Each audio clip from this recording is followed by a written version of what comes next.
This is Jason Romano from Sports Spectrum. Remember, success is a choice. And what choice are you going to make today? Providing insights to help you grow your business, improve yourself, and add value to those around you. You're listening to the Success is a Choice podcast, where you get a peek into the lives of industry leaders as they share their stories with you. Welcome to Success is a Choice podcast. I'm your host, Jamy Bechler, and we're really excited to have Paul Tesori on the show today. Paul is the caddy for golfer Webb Simpson. Together, they have won the 2012 U.S. Open and the 2018 Players Championship. Paul has also been the caddy for former world's #1 player Vijay Singh. As an accomplished golfer himself, Paul was a former All-American at the University of Florida, and he played 21 events on the PGA Tour before becoming a caddy. As they are getting ready for the Open Championship over in Carnoustie, Scotland, we appreciate Paul taking time to join us today. So, Paul, welcome to the show. Jamie, thanks for having me on, and I love that intro. I almost need to put that on my headphones and listen to that right before I go work for Weber. It might get me in a good frame of mind. Appreciate it, buddy. Well, I appreciate that. Thanks. Well, I'll be sure to send it to you, and certainly you can listen to it on, on iTunes and SoundCloud and Stitcher and everywhere. I'm gonna make. That's it. I'm going to make Weber get on and listen to the podcast just so he can hear that part to start off with. Well, hey, anything I can do to help you guys out. And, speaking of that, I mean, it seems like you guys have a great relationship. And most of the people listening to this, either work with a team or work with other individuals. How in the world can we learn something from like a caddy-player relationship that you guys seem to have? How can we take that and apply that in our daily lives? Yeah, absolutely. Webb's the fourth full-time player I've worked for on tour, and it's the longest lived by over 4 years now. All the other ones lasted about 3 years, and I give all that credit to Webb. I don't take that credit myself for this one lasting so long. It's obviously a high stressful. It's intimate without the intimacy, if you know what I mean. Just you're in the foxhole, and you're in the dirty grime of it when you're going through good weeks and bad weeks, trying to win golf tournaments or trying to make the cut, no matter what you're doing. And Webb is one of those people that he wants the best out of me, and he knows the way to do that is to at times encourage me. He doesn't get on me very often. If it's something that needs to be talked about, he does a great job always talking about it, either after the round or even after the tournament. He's a big proponent of that word "we," which we're seeing a lot more nowadays in sports, which is nice, especially in golf. Players talking about the "we" aspect between the player, the caddy, but also the player and the swing coach or the workout coach or the sports psych. And I think that's why some relationships you're seeing starting to last longer and longer now is that guys are really seeing that. The two most successful players we've had in our generation were Tiger Woods and Phil Mickelson. And the one thing they had very much, in common were the longevity they had with their caddies and the trust they had.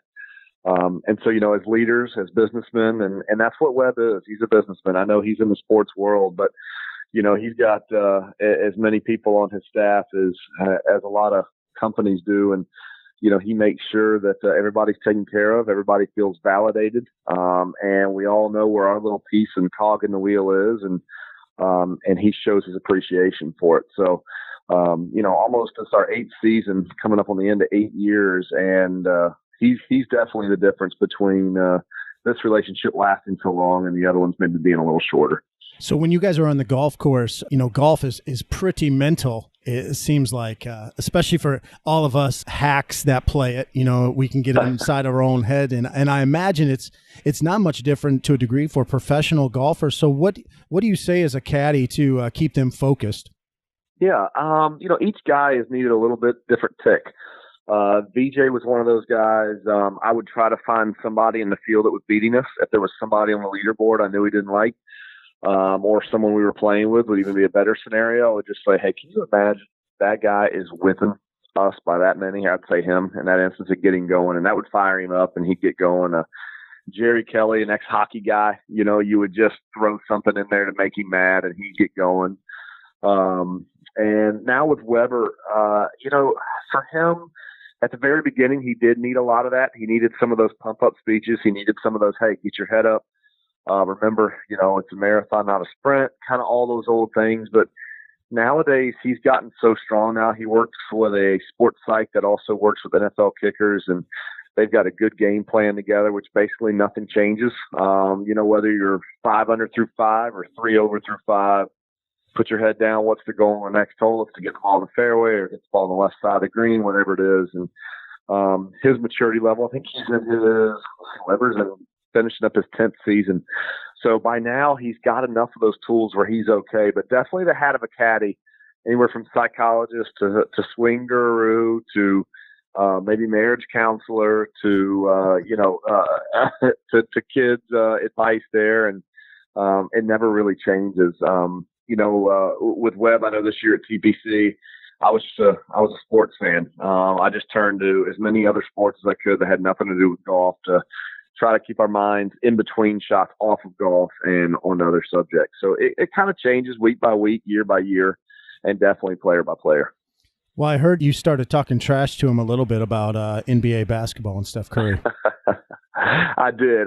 So Weber went to school with Chris Paul, and they still keep in touch. Obviously, Chris Paul being a Houston Rocket, and but he's a huge fan of Golden State. Just has been since right when they got going. And he loves Steph Curry, the way he plays basketball, the way he goes about his life day to day. And so I decided going into the Rocket series, I was going to take a different standpoint and just tell him all the reasons why Chris Paul was going to get in Golden State's head and why Houston was going to win the series. And it was a perfect time on Sunday, the last day, to keep that kind of going during some of those long waits, again, trying to protect that big lead. And, lo and behold, if Chris Paul doesn't get hurt, I think the Rockets were the one in that finals against Cleveland and probably would have won the championship. But Chris Paul getting hurt kind of snuffed that out a little bit. I didn't really even believe the stance I was taking, but I just thought it sounded good. And it definitely, he was still talking about it from 16 to 17 on Sunday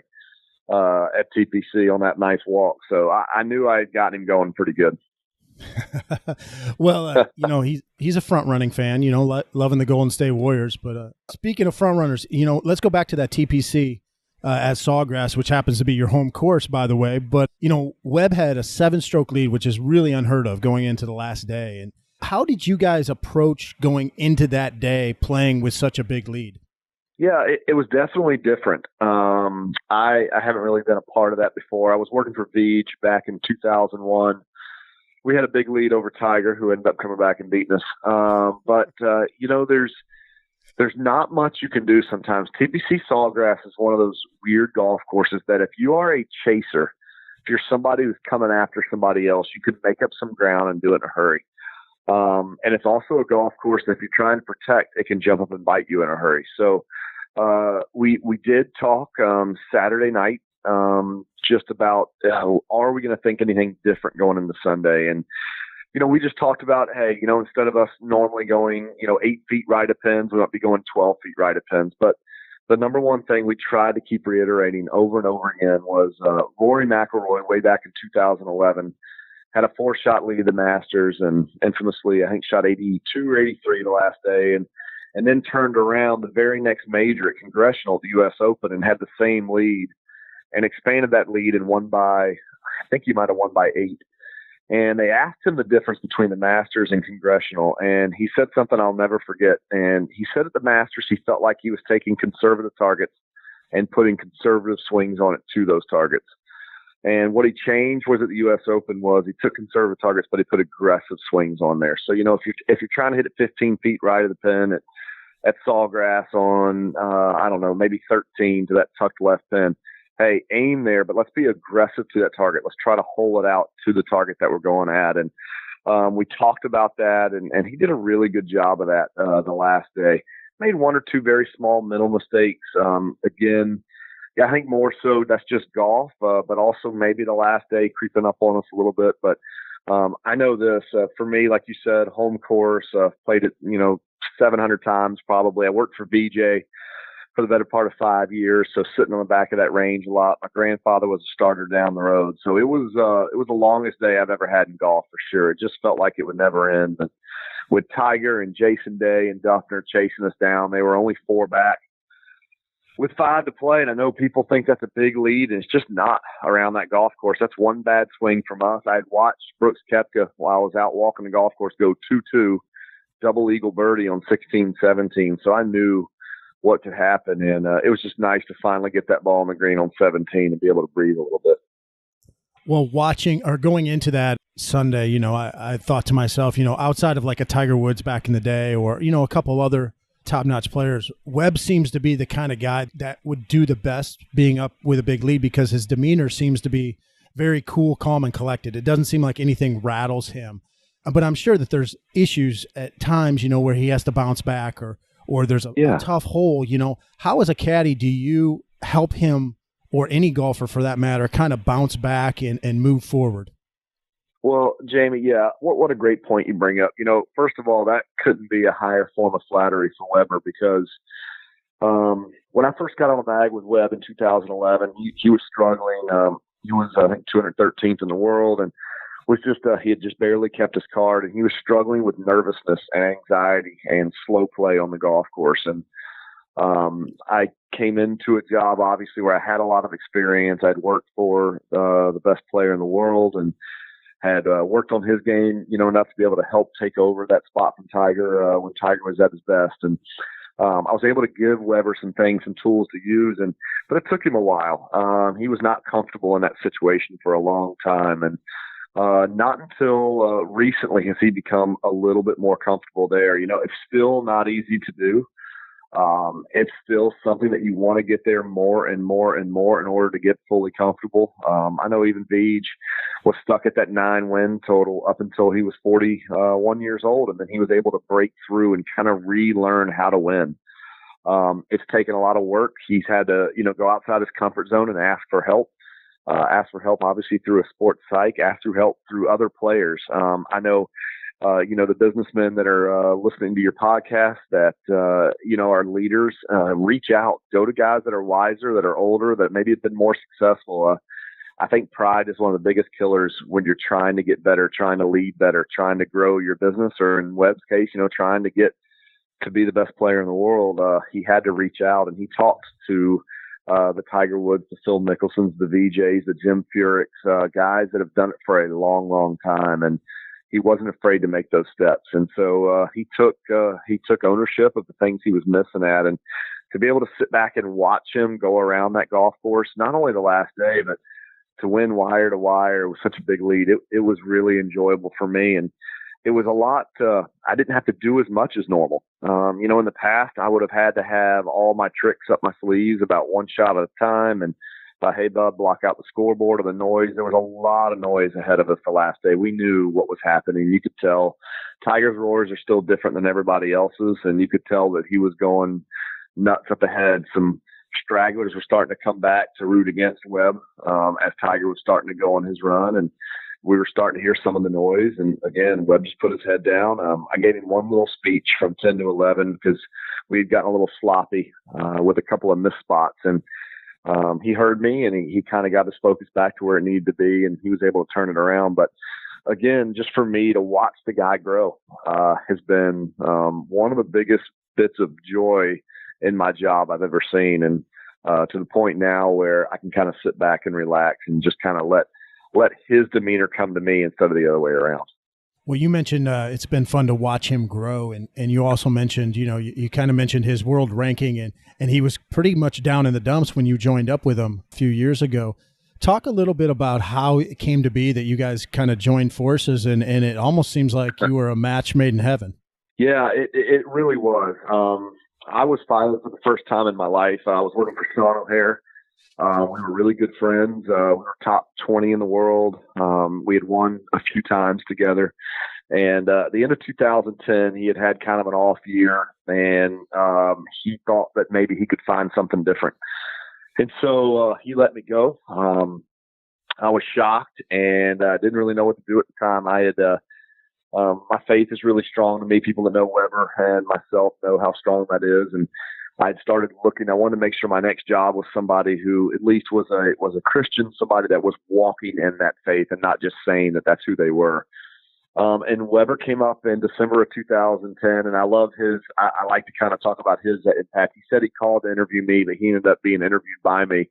I was fortunate enough to have a couple of top 10 offers of bags at the time, but again, I was looking for a younger guy, someone that walked in their faith that could really maybe use some of the experience I had, and it ended up being Weber.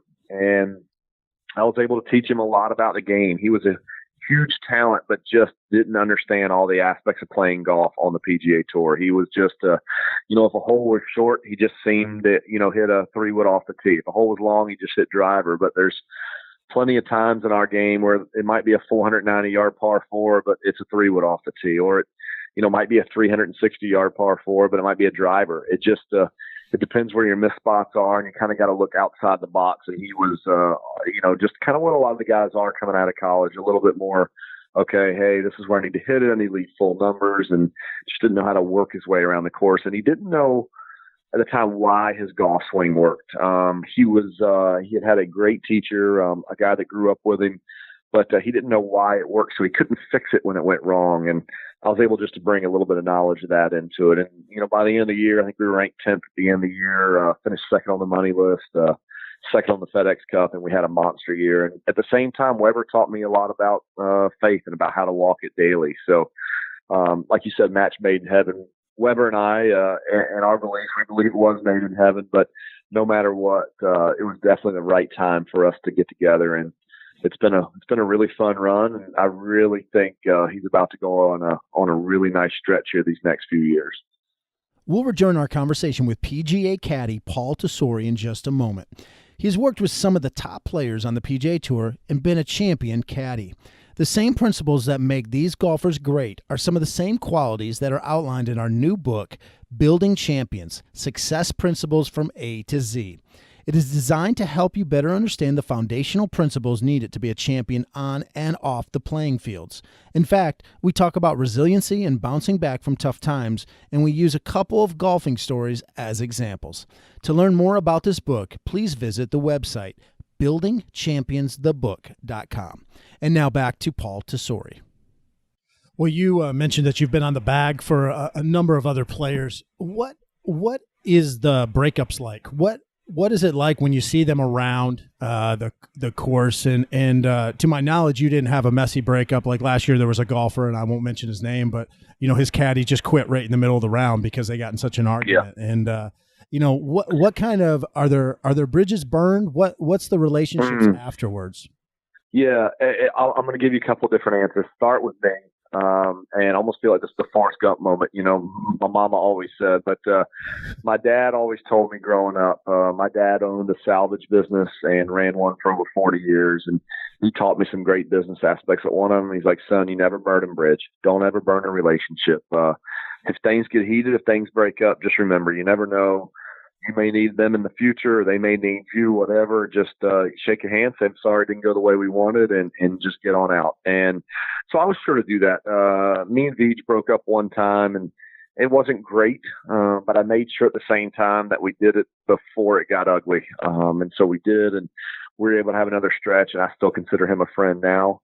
Probably the biggest business mistake I ever made was leaving Jerry. Me and Jerry were having a good run, President's Cup team, and I went back to work to Vijay just because at the time he was starting to climb back up in the world. He'd move up to fifth, and I thought we had a good chance to keep that run going and overtake one. And I ended up leaving Jerry, and that was the wrong idea. Looking back on it now, I did it, for money. I did it for kind of respect and for notoriety and those other things. But looking back, I don't know, it was hard for me to look in the mirror after that. So that was one of the biggest, I think, professional, things I learned, is that I left for a higher paying, maybe more respect-filled job. At the same time, I had a good job with a guy that was treating me well and a guy that I liked. And so I learned from that. I had a few opportunities once I started working for Weber, and I didn't take them. Ended up being the right decision in the long haul, just because of learning from that experience. But I've also got some great stories on the other end. Like you said, there have been some epic ones of guys walking off the golf course, forgetting their keys, having to come back out to get their keys out of the golf bag because they forgot. There are some stories that would just blow your mind away. The one you're talking about last year, yes, was what happened as well. And There's been guys that I've always tried to tell people that a player and a caddy, it's like a marriage with no sex. And I don't know how, hopefully that's not too R-rated for the listeners or whatever, but you know what I mean by that. It means there's no way to break the monotony and the stress and the frustrations that kind of come into the job. And when things aren't going well, or at least aren't going to the expectations that you have, a lot of time it's the caddy that ends up taking it from the player. And sometimes caddies are able to let it roll off their sleeves, and sometimes it rolls, and finally something sticks and a little blow up happens. I know from my point, I deserved to be fired from Weber once, 2016, Bethpage Black, and we were struggling, and we got on our 33rd hole, and he had said some things. He was frustrated, and I lost it. I yelled at him on the golf course, and I told him some things that I meant that needed to be said. I just didn't say it in the right place or in the right way. And because of who I work for, I still have a job. And because of that argument, it ended up leading to a putter switch we made last year that has changed what I believe is going to be his career going forward. I want to say my sin, my childishness on the golf course ended up helping us in the future, but only because Weber knew it was coming from a good place, and that it wasn't coming from a place of me being a bad person or hateful towards him, but it was coming from a boiling point. And we had a great talk afterwards, and it ended up being a positive, going back and looking on it. Well, and maybe one of the progressions you've seen out of him is he became someone that could adjust as well and adapt and take and do something different, which, now he's one of the best putters in the world, which allowed him to have a great season. And Jamie, for me, that was the point in 2016 at Bethpage where I ended up losing my temper a little bit. He just wasn't willing to change. When guys get in that big of a slump, obviously for those of you that don't know, we were forced to change from the USGA, banning the putter that Weber had used for 10 years, the belly putter, couldn't be anchored anymore. And the next 2 years we had fallen off the face of the earth pretty much. We were always a top 40 putter and had fallen to 170th those first 2 years. And up until last year, we were 192nd going into TPC when he made a change. I just said, Weber, you're not wanting to change. You think just a fairy's going to sprinkle some pixie dust on you, and you're going to wake up one day, it's going to be gone. Like, you have to go after these things. And again, I recommend that for anybody in business. If things aren't working, go after these things, seek changes, bring in advice, bring in counsel. And those are the things I told Weber. And within 2 weeks, I had said 7 things on the golf course. He had done them all, and ended up leading to last year, 2017 players were struggling, can't find anything to make it work. And a 5-minute lesson late on a Wednesday afternoon, and he put it into play Thursday morning without ever using it before. And so that just shows that he opened his mind, was willing to make the change. And like you said, he has now become one of the best putters in the world from a guy that has struggled with the yips, had struggled with anxiety, and, was outside 190th at the point we made the change last year. What kind of preparation do you guys do from tournament to tournament? Yeah, it definitely changes. A week like TPC, I know the course so well, I will go out and see it a few times during the year. I'll play it. I'll make sure if they change anything, I already have my notes. So I won't do very much without him. We'll do some work together, just studying what we call miss spots. If it depends on the left side on certain greens, are we trying to miss it right, or is it a green light flag? But weeks like you're talking about coming up soon, the British Open over at Carnoustie, there will be a lot of coursework that I will do without Weber. I will spend at least 10 to 12 hours without him on the course. Probably walk 36 holes without him, just making sure all my notes are good. And then Weber and I will play probably 36 holes on the course, 18 one day, just seeing it kind of without overstudying it. And then we'll take our time and spend about 4 hours playing 9 holes one day and about 4 hours playing 9 holes the next day, talking about our lines off the tee. Is one side of the course better than the other side? Just really trying to open up the golf course for what we see. Anybody can kind of figure out where the fairways are and the greens are, but you got to be able to figure out, if the wind picks up 25 miles an hour and the rain's coming off the left, and it's just hard to hit the fairway. Is it okay missing it right? Is it okay missing it left? And if we do get out of position, where are we trying to miss this ball to give our short games the best opportunity to get up and down? I learned one of the most valuable lessons in 2010 at the Masters, and we were out with Phil Mickelson, and he was struggling in a practice round, and Sean O'Hara was looking for at the time, was struggling too. And Phil put his arm around Sean walking down the 13th hole, and he said, Sean, I'm going to teach you something that it took me a long time to understand and to learn. And he goes, this is the one golf course that you have to be the least perfect of any course in the world. And I even took a step, like, what is he talking about? It's Augusta. You got to be so precise everywhere around this golf course, you know. And what Phil meant was this, and he said it. He goes, every hole at Augusta gives you a bailout. Every hole gives you a spot they want you to miss it. You know, if the pin on number 2, the par 5, is tucked over the bunker, you can't miss it on line or left. You know, if the pin on number 4 is on the middle left side, you can't miss it in the bunker. You got to miss it long or left. Onward and onward throughout the golf course. There's missed spots on every hole. And that has kind of helped shape the way I caddy, and especially at these more difficult golf courses. The ones that are made well, St. Andrews, for example, they give you missed spots throughout. You know, you just got to be able to execute enough to give yourself a chance to get up and down. And Phil ended up winning that Masters that year and shot somewhere around 43 on that back 9 in a little money match that day. And that'll just show you that that was Wednesday, and he wasn't panicked. He knew that he could play the golf course.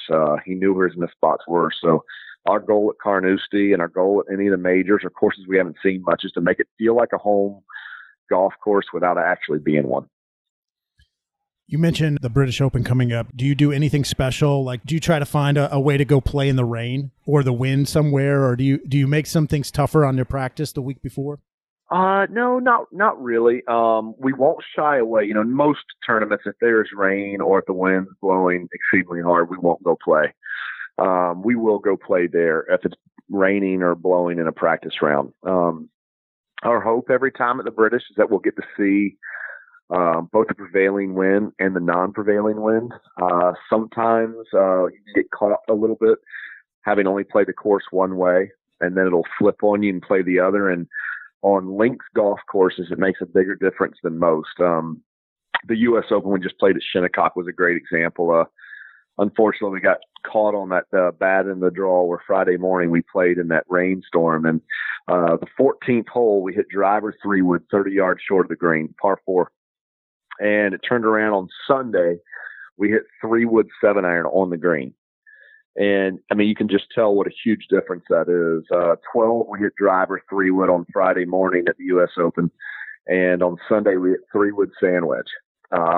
So it'll just tell you how quickly courses change. And if you're not ready and you're not prepared, it can really make a huge difference. Not a shot, but maybe 3 shots, 5 shots, or 6 shots. So we'll look at the wind forecast, and if we're not going to see it, I'll make sure that me and him go out and we talk about, you know, when the wind flips. We talk about different lines. We talk about, okay, hey, if we can't get to this par 4 and 2, what are we trying to do? You know, these bunkers come into play. And so that's just all kind of the course prep, and we'll make sure we do a good job of that. It'll still throw us for a loop when it does happen, but at least we'll be prepared for it verbally and know what we're trying to do. Well, you were a big sports fan, athlete growing up. You played golf in college. Who were some of your favorite athletes or golfers growing up? Yeah, so athletes, I grew up a huge Braves fan back when we were a laughingstock for a long time. People still don't remember the Braves way back in the late 70s, early 80s. We had a couple run. We won the pennant back-to-back years, but lost in the playoffs. Back then, it was just a one playoff series. And I was a big fan of Dale Murphy. He's still the only back-to-back. He's the only 2-time MVP in baseball history not in the Hall of Fame. So there's a little trivia for people. He won MVP back-to-back, I believe, 82, 83. I have to go back and look. But huge Braves fan growing up, and obviously maintained that when they got on that nice run starting in 91. So the pitching staff, John Smoltz was a guy that kind of helped shape my faith growing up. The way he pitched, the way he talked about and, you know, professed his belief in the Lord was something huge. And I got to play golf with those guys quite a bit. They would take a helicopter ride. Back then it was him, Glavin, Avery, and Maddox. They would come down and and play golf at a course I was working at the time. So I got to play golf with him. Smolty just qualified for the Senior Open. But it's good to see him. He's a heck of a player, a heck of a competitor. So I'd say Smolty would be right at the top of my list. And as far as golfers go, it was always Peter Jacobsen for me.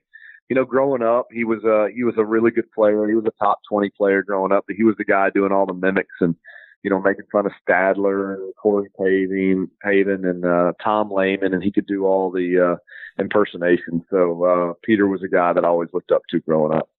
Well, most diehard sports fans kind of on their bucket list is to go to the Masters, but you've achieved that. What would be in your bucket list? What would be a sporting event or something in sports you would love to go see or do?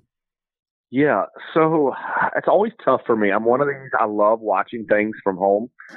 But I would say I'm a Florida Gator fan. I graduated from there, played golf there, won a national championship in '93 on the golf team. And so for me, I would say when we get back to where we want to be, it would be the national championship game, whoever Florida is playing and wherever that would be. I kind of took it for granted that we were going to be great at football for a long, long time. And we are now in a big, downward spiral. We got a new coach in that hopefully is going to turn some things around, but that would be my answer. Definitely the next chance we have to win a national championship game would be to go see that. Well, it's hard to win a national title without Tim Tebow. We have proven that is true. That's for sure. You're doing a lot charity-wise in your foundation. What are some of the great things that you're doing right now with the Tesori Family Foundation? Yeah, thank you so much for asking. It has turned into, besides my family, my greatest joy. We started the foundation, the Tesori Family Foundation, in 2009. And at the beginning, we didn't know really what we wanted to do. My wife runs foundations for professional athletes for a living. She currently got, Dustin Johnson, number one ranked player in the world. His foundations have Jason Day and Dustner and all these other guys, Mark Leishman, and does a great job for them. And she just said, my excuse was, I don't want to do it until I can do it all. And she's like, that's an excuse. It's time. Let's start making a difference. So we did it locally through a lot of the homeless shelters and Salt Locker Center, which feeds the homeless. And we started doing it with some senior centers, but my son Isaiah was born with Down syndrome in 2014, and very quickly that gave us a little different, a different piece of passion that we wanted to get back in. And so I'd say right now my favorite program that we do is called the All-Star Kids Clinic. I do 3 of them without the year. I do one here at TPC with Jordan Spieth. We put on a clinic for 25 kids with special needs. Each kid gets one-on-one instruction with a PGA Tour caddy, player, or teacher. I do one in Charlotte with Quail Hollow with Weber, and I do one in Greensboro, North Carolina. I've had a bunch of different pros there do it with me, and it has very quickly turned into being my favorite thing. These kids come out. They have so much love. The pros come out and have joy. I've yet to put on one of these clinics where I haven't had the pro or the caddies or somebody come up to me crying saying, we got more out of it than the kids did.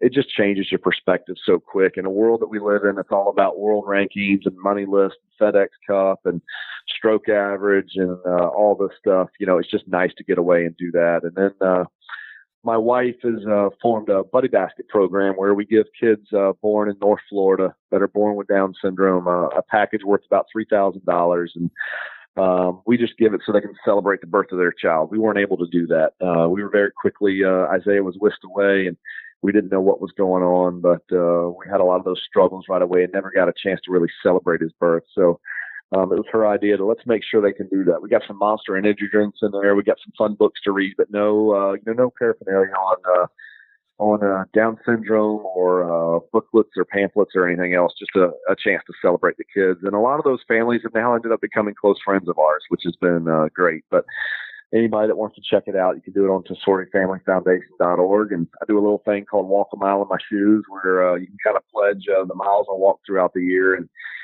we give 100% of all proceeds back to charity, back to local charities. And we might pass $1 million this year in services and cash rendered, and which is a big milestone for us. So it's happened faster than we thought, and I think we can thank Isaiah and Webb Golf for that. That's for sure.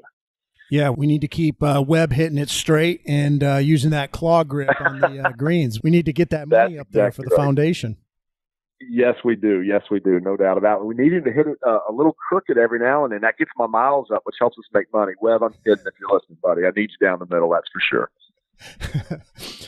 Well, Paul, really enjoyed it. I appreciate your insights. You can, our listeners can follow you on Twitter at Paul Tesori, Tesori at Paul Tesori on Twitter. And as Paul mentioned, check out their foundation, TesoriFamilyFoundation.org. And we wish you guys the best of luck over there at the British Open. I guess we Americans call it the British Open. Everyone else calls it the Open. I still call it the British Open. We are American. I think we are able to do that. And Jamy, I can't thank you enough for having me on. And I just want to remind everybody listening that this was Paul Tesori, PGA caddy for Webb Simpson, and you're listening to Success is a Choice with Jamy Bechler. And Jamy, buddy, I love these questions. I love thinking outside the box on these things. And hopefully we'll do something big soon, and I'll get a chance to talk to you again soon. That would be great. I really appreciate you you coming on today, Paul. Thanks a lot. Thanks a lot, Jimmy. Bye-bye. All right, buddy. Bye. What a fun and insightful conversation with Paul Tesori. He and Webb Simpson are considered two of the best at what they do on the PGA Tour. Whether you're a golf fan or not, I'm sure you can appreciate guys that are first class and who go about their business the right way. Also, I highly recommend checking out Paul's foundation. Once again, that website is TesoriFamilyFoundation.org. And if you liked this episode today, we'd love for you to share it with others, especially if you have a golf fan in your life. You can also leave a 5-star review on iTunes, which helps others discover this episode. Thanks so much, and remember that success is a choice. What choice will you make today?